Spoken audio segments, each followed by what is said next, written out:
जय हिंद, जय Bharat. Good morning India. Mughal Azam Jalaluddin Mohammad Akbar एक ऐसा किरदार है कि दुनिया भूल नहीं सकती। उनके किरदार को लोगों ने किया और कई डायरेक्टरों ने उन्हें करने की सलाहियत भी दी। हम बात करने वाले हैं मुग़ल आज़म फ़िल्म की। ये तो आप समझ ही गए होंगे, ज़माना कभी भूल नहीं सकता।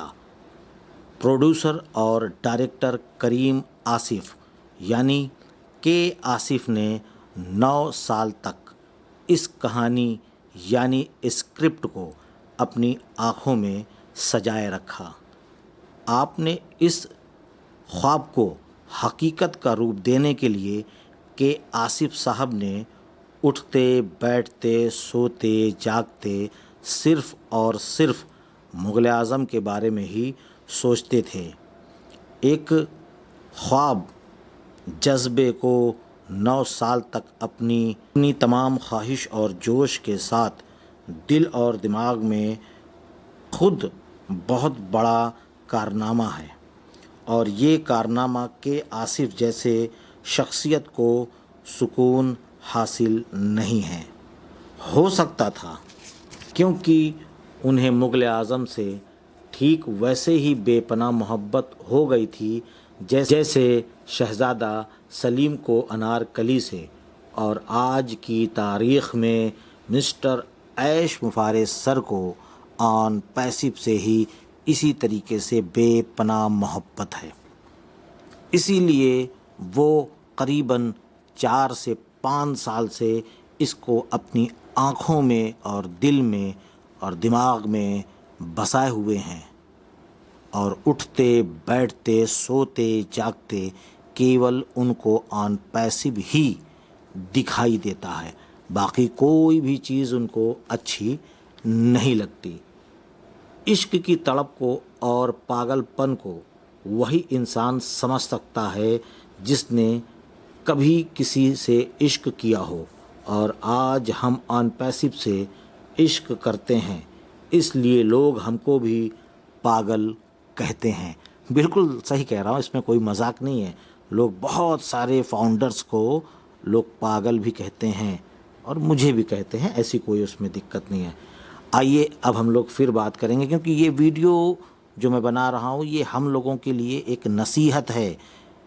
इसको आप लोग समझिए, और कोई मकसद नहीं है। ये हम सभी फाउंडर्स के लिए ही एक नसीहत है बस, और कुछ नहीं है।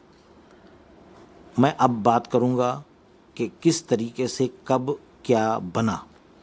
सारी तैयारियां हो गई थी कि कौन क्या करेगा, यानी कि हीरो हीरोइन, ठीक है। उसके बाद पृथ्वीराज कपूर जी आए थे, मतलब उन्होंने अकबर का किरदार किया, और म्यूज़िक, मतलब सारी चीज़ें टोटल कुल मिलाकर जितनी भी तैयारियां थी सब की सब हो चुकी। फिर उसके बाद सन 1951 में के आसिफ ने ऐलान कर दिया कि के आसिफ अपने मिशन विज़न के साथ मुग़ल आज़म बनाना चाहते हैं।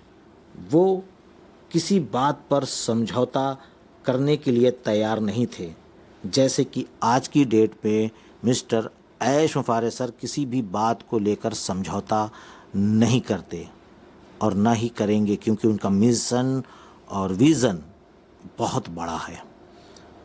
उसके बाद वो जो चाहिए बस वही चाहिए, यानी कि अगर उन्होंने फ़ैसला कर लिया था मुग़ल आज़म बनाने के लिए कि मुझको ये किरदार और ये चीज़ चाहिए, तो बस वही चाहिए। उसमें समझौता का कोई भी सवाल नहीं था, चाहे उसके लिए कितना ही पैसा खर्च क्यों ना करना पड़े। ये मतलब ये मैं के आसिफ साहब की बात कर रहा हूँ। ख़यालों की को हद नहीं हुआ करती, यानी कि ख्वाहिशों की कोई भी हद हुआ नहीं करती, मगर बजट ही एक हद होती है। मुग़ल आज़म का कोई बजट तय नहीं हुआ था। हर मंज़र के आसिफ का ख्वाब था। वो अपने इस ख्वाब को हर कीमत पर हकीकत का जामा पहनाना चाहते थे। और आज हम ऐश मुफारे सर को देखकर ये एहसास कर सकते हैं कि कुछ लोग इस इश्क को समझ नहीं पा रहे हैं कि ऐश सर ने भी इस ख्वाब को हकीकत में, हकीकत बोले तो मतलब ये जो ख्वाब उन्होंने देख रखा था उसको हकीकत का जामा पहनाना चाहते हैं, और हम सभी लोगों को कामयाब भी करना चाहते हैं, और साथ ही साथ मनी फ्रीडम और टाइम फ्रीडम भी लाना चाहते हैं हम सभी लोगों की लाइफ के लिए। तो उनका एक क्या नाम है, स्लोगन है जिसको हम कहते हैं in it to win it, you are done deal.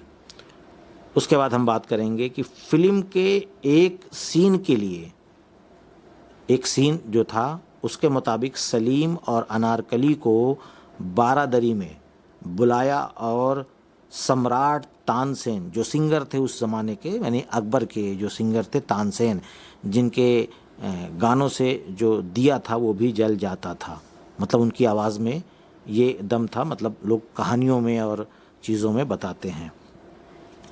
तो तानसेन जी का मामला था, वो राग छेड़ते थे। इस राग यानी कि सॉन्ग को के आसिफ चाहते थे कि तानसेन का ये राग बड़े ग़ुलाम अली साहब गाएं।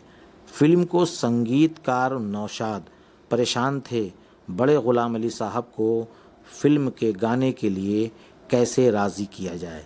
नौशाद साहब ने बड़े ग़ुलाम अली साहब से फिल्म के गाने के लिए बात भी की, तो उन्होंने 2 बार कहा और दोनों बार उन्होंने मना कर दिया कि मैं फिल्म में गाने नहीं गाऊंगा।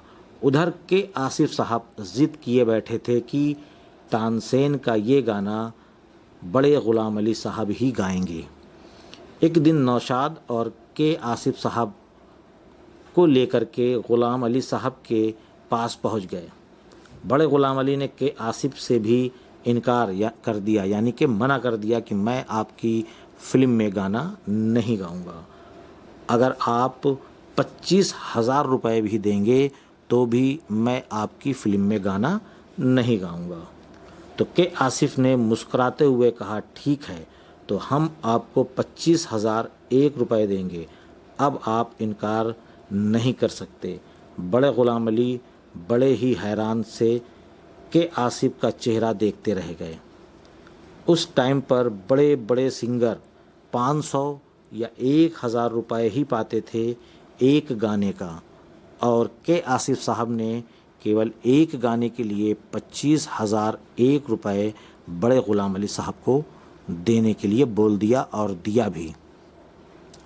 बड़े ग़ुलाम अली राज़ी हो गए और उन्होंने गाया, और गाया तो क्या खूब गाया, ये आप सभी लोग बहुत ही अच्छी तरीके से जान रहे हैं।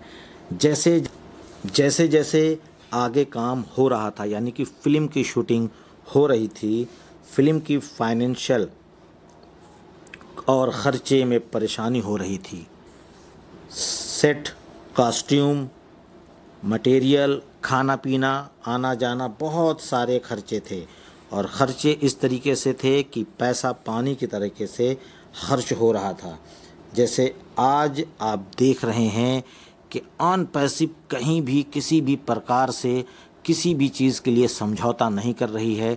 जहाँ पे एडवर्टाइजमेंट करना है वहाँ होगा, जहाँ पे बोर्ड लगना है वहाँ बोर्ड लगेगा, और जिस भी कंपनी से मुआहदा करना है यानी कि एग्रीमेंट, समझौता 1 साल 2 साल, तो इस चीज़ के लिए किसी भी प्रकार का कोई भी समझौता नहीं हो रहा है, और ऑन पैसिव अपना काम लगातार कर रही है। इसको हम और आप नहीं देख रहे हैं, क्योंकि जब मुग़ल आज़म बन रही थी तो पब्लिक को क्या मालूम कि क्या हो रहा है, उनको तो पता ही नहीं था उस ज़माने में ना तो मीडिया थी बहुत बड़ी और ना ही सोशल मीडिया कि फ़िल्म बन रही है और ये ख़र्चे हो रहे हैं।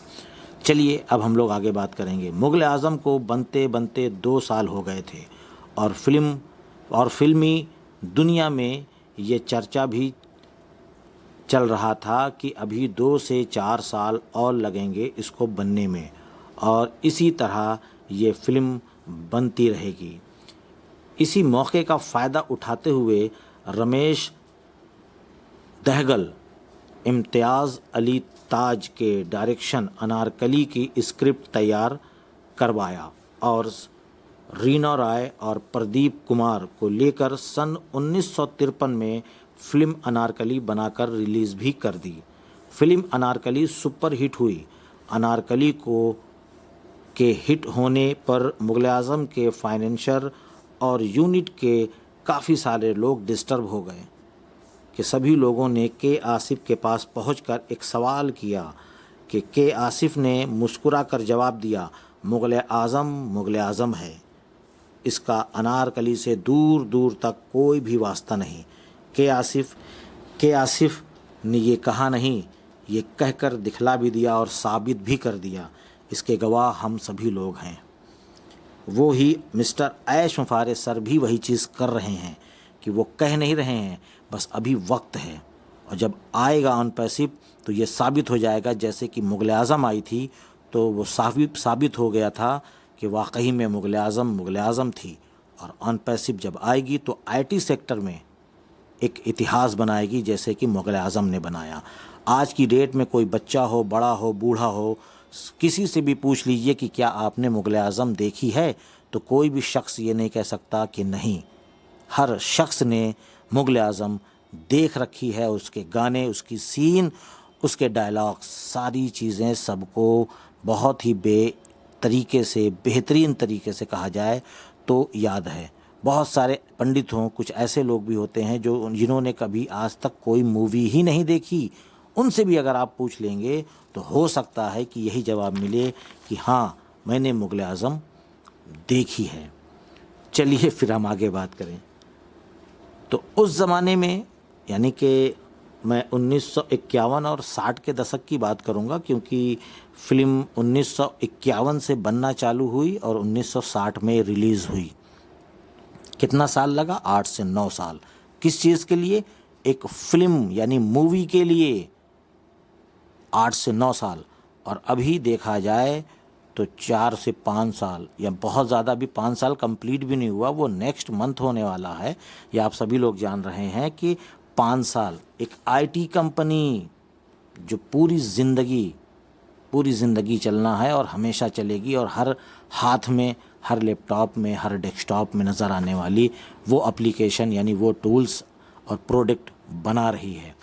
तो मैं ये बताना चाहूँगा कि उस ज़माने में 1,25,00,000 रुपए टोटल खर्च हुआ था मुग़ल आज़म को बनाने के लिए, फिल्म को बनाने के लिए। फिर उसके बाद सन 1951 से 1960 तक मैंने बताया कि बनने में लगा, और 1960 में 5 अप्रैल के दिन मुग़ल आज़म रिलीज़ हो गई, और यानी 8 साल लगभग, थोड़ा बहुत इधर उधर वो बात की चीज़ है, फिल्म बनने को लगा।